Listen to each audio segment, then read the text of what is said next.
एक धनी सेठ के 7 बेटे थे। 6 का विवाह हो चुका था, 7वीं बहू आई।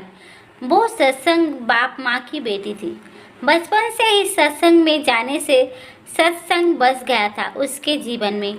ससुराल में घर का सारा काम तो नौकर चाकर करते हैं। जेठानियाँ केवल खाना बनाती है, उसे भी खटपट होती रहती है। बहू को सुसंस्कार मिले थे कि अपना काम स्वयं करना चाहिए और प्रेम से मिलजुल कर रहना चाहिए। अपना काम स्वयं करने से स्वास्थ्य भी बढ़िया रहता है।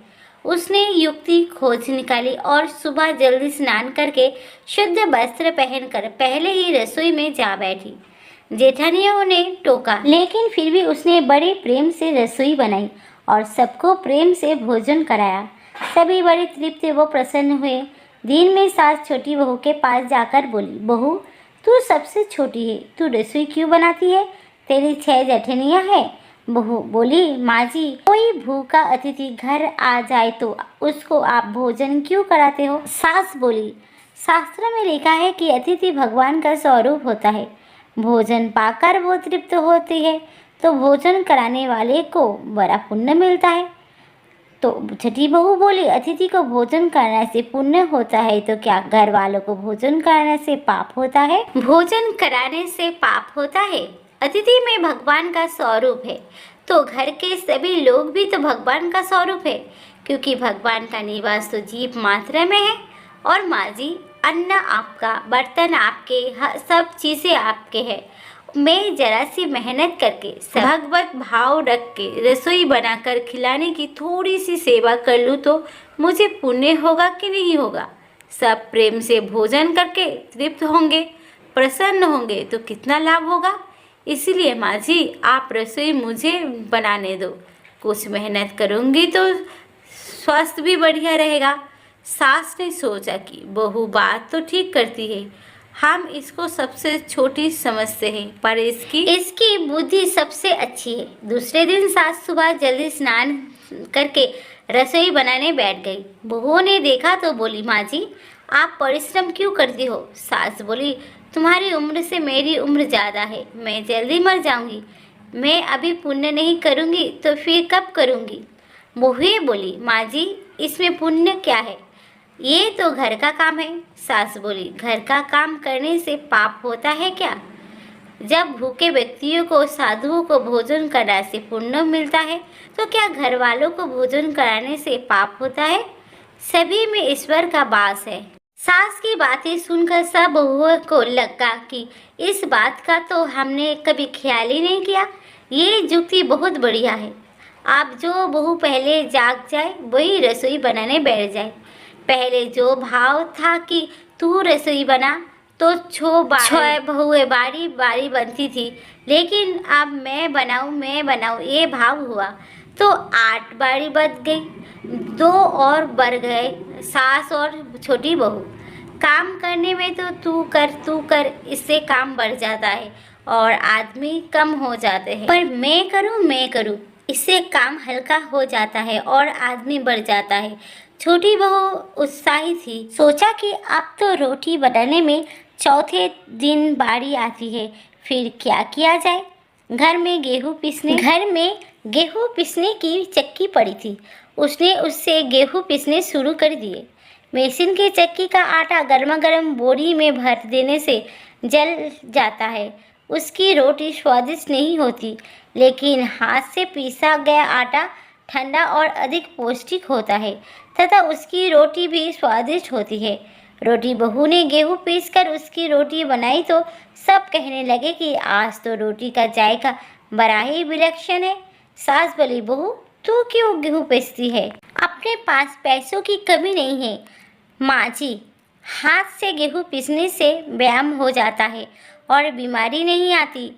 दूसरा, रसोई बनाने से भी ज़्यादा पुण्य गेहूँ पीसने का है।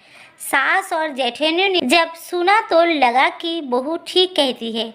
उन्होंने अपने अपने पतियों से कहा, घर में चक्की ले आओ, हम सब गेहूँ पीसेंगे। रोजाना सभी जेठानियाँ चक्की में 2-2.5 सेर गेहूँ पीसने लगी। छोटी बहू ने देखा कि घर में झूठे बर्तन मांजने के लिए नौकरानी आती है। अपने झूठे बर्तन हमें स्वयं साफ करने चाहिए, क्योंकि हम में ईश्वर है तो कोई दूसरा हमारा झूठा क्यों साफ करे। अगले दिन उसने सब बर्तन मांज दिए। सास बोली, बहू विचार तो कर, बर्तन मांजने से तेरे कपड़े खराब हो जाएंगे। माँ जी, काम जितना छोटा उतना ही उसका महत्व ज़्यादा। पांडवों के यज्ञ में भगवान श्री कृष्ण ने झूठी पतीली उठाने का काम किया था। दूसरे दिन सास बर्तन मांजने बैठ गई।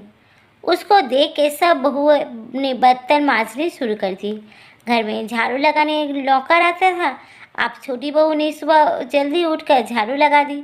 सास ने पूछा, बहू झाड़ू तूने लगाई है? बोली, माँ जी आप मत पूछिए, आपको बोलती हूँ तो मेरे हाथ से काम चला जाता है। झाड़ू लगाने का काम तो नौकर का है, तू क्यों लगाती है?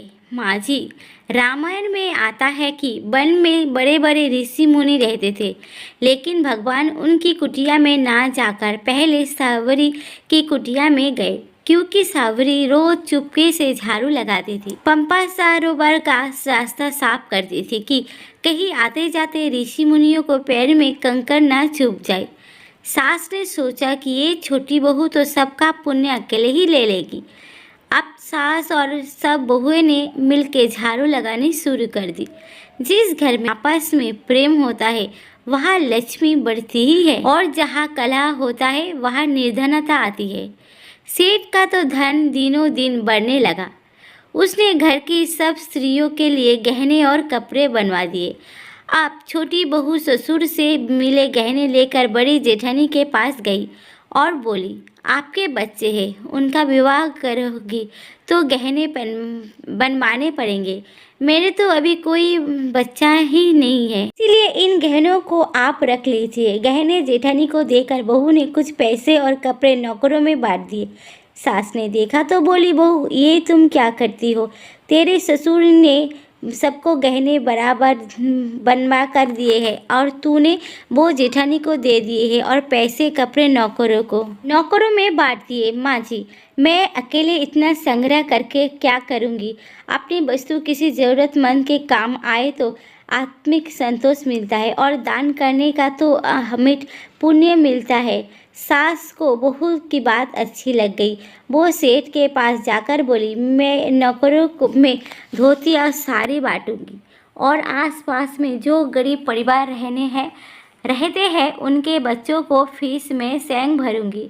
आपके पास कितना धन है, किसी के काम आए तो अच्छा है, ना जाने कब मौत आ जाए और सब यही पड़ा रह जाएगा। जितना अपने हाथ से पुण्य कर्म हो जाए अच्छा है। सेठ बहुत प्रसन्न हुआ कि पहले नौकरों को कुछ देते तो लड़ पड़ती थी और आप कहती है कि मैं खुद दूंगी। सास ससुर को वस्तुएं देने लगी तो ये देख कि दूसरी बहुएं भी देने लगी। नौकर भी खुश हो के मन लगा के काम करने लगे और आस पड़ोस में भी खुशहाली छा गई। श्रेष्ठ मनुष्य जो जो आचरण करता है दूसरे मनुष्य वैसा वैसा ही करते हैं। वो जो कुछ प्रमाण कर देता है दूसरे मनुष्य उसी के अनुसार आचरण करते हैं। छोटे बहू ने जो आचरण किया उससे उसके घर का तो उद्धार हुआ ही, साथ में पड़ोस में भी अच्छा असर पड़ा। उनके घर भी सुधर गए। देने के भाव से आसपास में प्रेम भाईचारा बढ़ गया। इस तरह बहू को सत्संग में मिली सूझबूझ ने उसके घर के साथ उनके घरों को खुशहाल कर दिया। दोस्तों, आशा करती हो कि मेरी आज की कहानी आप सबकी पसंद आई होगी। अगर कहानी पसंद आई हो तो मुझे लाइक करें, कमेंट करें, मेरे चैनल को सब्सक्राइब करना ना भूलिए। धन्यवाद।